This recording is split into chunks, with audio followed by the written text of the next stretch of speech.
Across 2 decades, the X-Men film franchise gave fans iconic characters, incredible action, and a trail of abandoned storylines. Despite its cultural impact, the series was notorious for teasing compelling arcs, only to drop them without payoff. From character evolutions that fizzled out to set-up heavy teases that never paid off, the X-Men timeline often made huge promises without delivering. Many missed opportunities in the X-Men franchise were due to shifting creative teams, studio interference, or the arrival of reboots like Dark Phoenix and Deadpool and Wolverine. Others were simply forgotten. Annoyingly, each of these threads had the potential to become a standout arc in the X-Men saga, stories that could have defined characters or reshaped the franchise. These 10 unresolved plotlines weren't just dropped. They were massive missed opportunities for the X-Men cinematic universe. 10. Mr. Sinister as the next villain. X-Men, Apocalypse, Logan, and the New Mutants. Mr. Sinister, aka Nathaniel Essex, was teased more than once in the X-Men movies. First, X-Men. Apocalypse's post-credits scene depicted the Essex Corporation retrieving Wolverine's DNA. In Deadpool 2, the Essex Corporation ran the orphanage that Russell lives in, and in The New Mutants, Dr. Reyes is employed by them. Even early Logan scripts included references to Sinister, continuing to set up a plot involving genetic manipulation and mutant experimentation. Despite being a fan-favorite villain with twisted ties to Cyclops, Jean Grey, and cloning, Mr. Sinister was never introduced. This is frustrating because he would have been the perfect next-gen antagonist, one who could have replaced Magneto's repetitive redemption arcs and brought a terrifying new dynamic to the X-Men universe. Instead, the tease was abandoned as Dark Phoenix pivoted to a new but equally underwhelming Phoenix story. Sinister could have also connected disparate timelines and characters, something the X-Men film Quicksilver reconciles with his father. X-Men, Apocalypse, and Dark Phoenix. In X-Men, Apocalypse, Quicksilver finally learns the truth. Magneto is his father.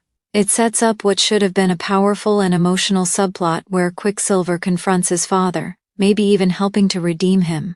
This was hinted at when Magneto turned on Apocalypse during the movie's climax, but it was never fully addressed. Dark Phoenix shockingly sidelines Quicksilver early, meaning he spends most of the film unconscious, and there's no follow-up to the family tree issue. It's a major disservice to both characters. Magneto's legacy as a tragic anti-hero would have been deepened by seeing how he handles the revelation that he has a son, especially one aligned with Xavier. The missed payoff to this father-son story is one of the franchise's biggest emotional losses, particularly since Evan Peters brought so much charisma to the role. 8. A new generation becomes the X-Men. X-Men, Apocalypse, and Dark Phoenix. At the end of 10 Men, Apocalypse, audiences are introduced to a promising new class of young mutants. Quicksilver, Cyclops, Jean Grey, Nightcrawler, and Storm are now fully integrated into the X-Men team. The final shot even shows them training in the Danger Room in full comic-accurate costumes, a clear setup for a bold new era. Yet when Dark Phoenix arrives, many of these characters are barely developed and serve mostly as background. Their evolution as leaders or complex individuals never materializes. The franchise had the chance to embark on a fresh, youthful direction that could sustain another trilogy, as was intended. Instead, the X-Men movies reverted to familiar character beats and only truly utilized one of the new cast. Cyclops had some moments, but audiences barely got to see Quicksilver, Storm, or Nightcrawler. It was all build-up, no tie to the main X-Men universe. Deadpool, Deadpool 2, Deadpool and Wolverine. Both Deadpool movies teased connections to the mainline X-Men films, Xavier's School, Colossus, the X-Jet, and some blink-and-you'll-miss-it cameos. It always felt like Deadpool was hovering just outside the central continuity. This was certainly part of the joke, but it did feel like it was setting up a more explicit crossover.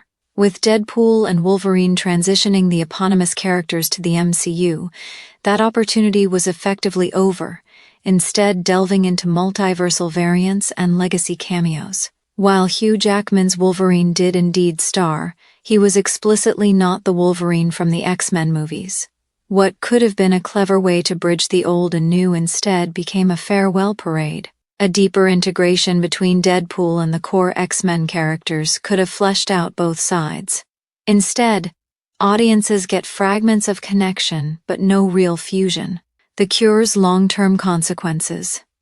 X-Men, The Last Stand and X-Men, Days of Future Past X-Men, The Last Stand revolved around a mutant cure, a scientific breakthrough that removed mutant powers. The implications were enormous: political tension, medical ethics, and identity crises.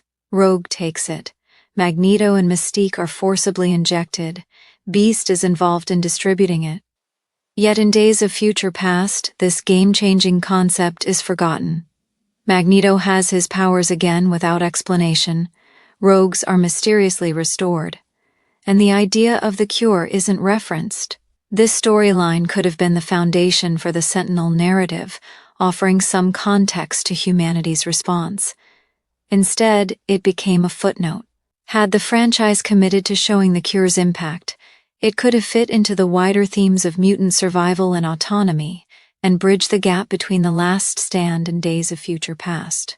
5. Wolverine and X-Men, Days of Future Past and the Wolverine 2013. Logan loses his healing factor, and eventually has his adamantium claws sliced off by the Silver Samurai, leaving him with bone claws. This sets up an interesting vulnerability and change in his power set. However, by Days of Future Past, released the very next year, he has his regained both without explanation. The story skips ahead, and Wolverine's power reset is completely forgotten. When it's determined that sending Charles Xavier back in time to the 1970s would kill him, Wolverine volunteers, citing his healing factor. Subsequently, when he awakens in 1973 before the Weapon 10 program, he's surprised to see that he has bone claws.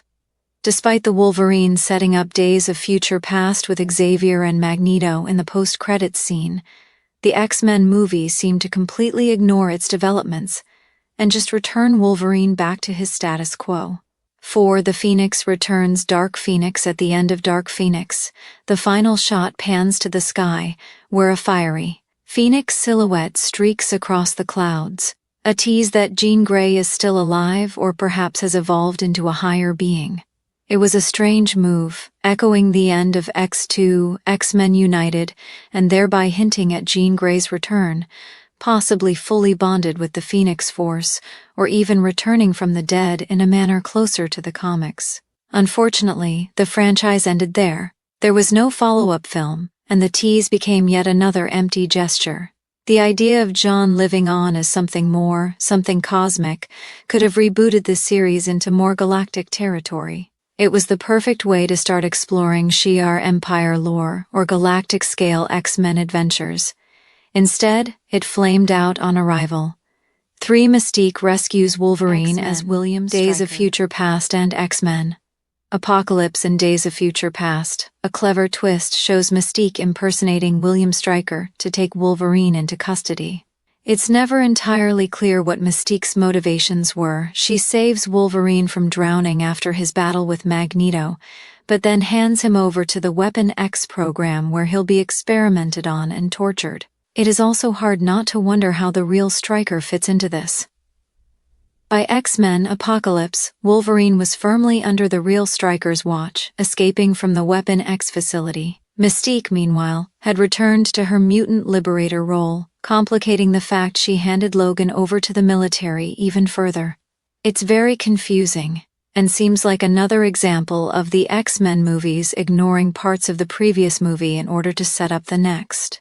2. Rogue regains her powers. X-Men, The Last Stand and X-Men, Days of Future Past in X-Men, The Last Stand. Rogue chooses to take the mutant cure and remove her powers, sacrificing her identity for the chance to touch another person. Yet in Days of Future Past, she's back with her powers restored, with no explanation or drama. It's a jarring shift for a character whose struggle with intimacy defined her entire arc. More importantly, the return of Rogue's powers could have been used to introduce her other comic-accurate abilities, like flight and super strength, which she absorbs from Ms. Marvel in the comics. The films miss the opportunity to evolve Rogue beyond her initial dilemma. Instead of allowing her to grow into a powerhouse and passive, a real exploration of her regained powers, and what that meant to her emotionally, could have revived one of the series' most wasted characters. One Deadpool leads the new X-Force Deadpool 2, and Deadpool and Wolverine Deadpool 2 spends a chunk of its runtime assembling a new X-Force: Domino, Cable, Zeitgeist, Shatterstar, and more. While most of them are hilariously killed off, Domino and Cable survive, and the ending sets up the idea of a proper X-Force team moving forward. A spin-off was even in development. However, Deadpool and Wolverine pivots to multiversal mayhem, and there's no sign of Cable or Domino in the lineup at all.